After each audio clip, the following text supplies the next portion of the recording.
I just want to do a quick video on routering the edge of a workpiece when it's curved. So this is the backrest for a chair. I have a curve on the face and also have a curve on the bottom. So when I'm trying to round this edge with this bit, I can't actually reach the blade of the router bit because of the base plate. So wherever I go, I can't reach it. And if I go like this, flipping the workpiece around, I still can't reach it. I still have a gap in there where the workpiece can't reach the bit properly. So what I do is make a riser to attach to the base plate that raises the bit up so I can have my workpiece rested on something and still be able to reach the bit and avoid the edges of the base plate.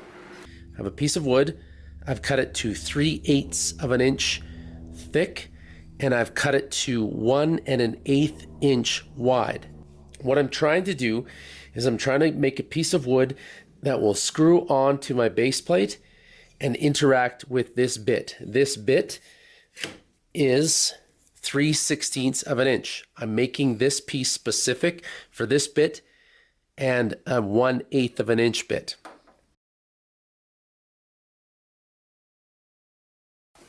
So what I've done is I took this piece of wood and I marked where the center of the hole for the bolt on the base plate resides, the center of the bit, and the center of the other hole.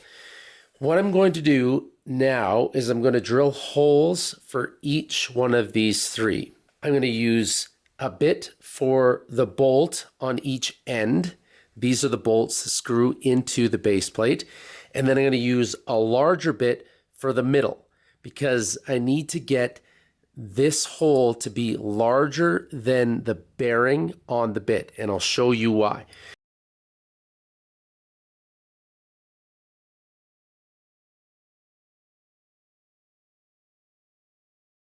All right, so what I've done is I took the marks for the bolt, the bit, and the other bolt, transcribed them onto the top. I marked the middle of this. So again, this is 1 1/8 of an inch. So this ended up being 9/16 to the middle. And what I'm going to do is I'm going to drill my holes in the top now, okay? This is not meant to be exact. So my bolt is a certain size and my bit I've made to be about a 1/16 of an inch larger. That will make up for my inaccuracies in measuring.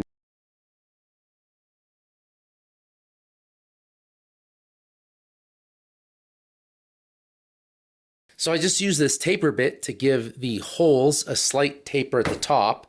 And what that does is it allows the bit to be countersunk so it doesn't actually sit above the wood. So you can see there at that angle, the screw sits below the top of the wood using that bit. So again, just a nice little taper bit. Okay, so what I've done is I put in 2 holes that line up with the bolt holes on my base plate. I have a hole that lines up roughly with my bit. So what I'm going to do is I'm going to screw this on now.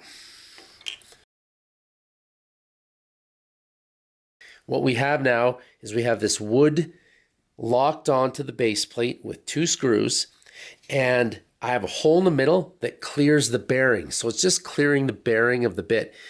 Once I have the router turned on and I plunge it, the bit will actually cut through this wood.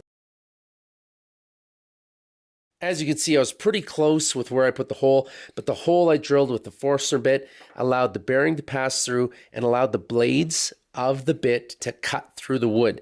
So now all I have to do is set this so the top of my wood is aligned with the edge of my round bit in this case because I'm trying to do a round over. Now I can set my workpiece down on this piece of wood and it can touch the bit and not interact with the base plate.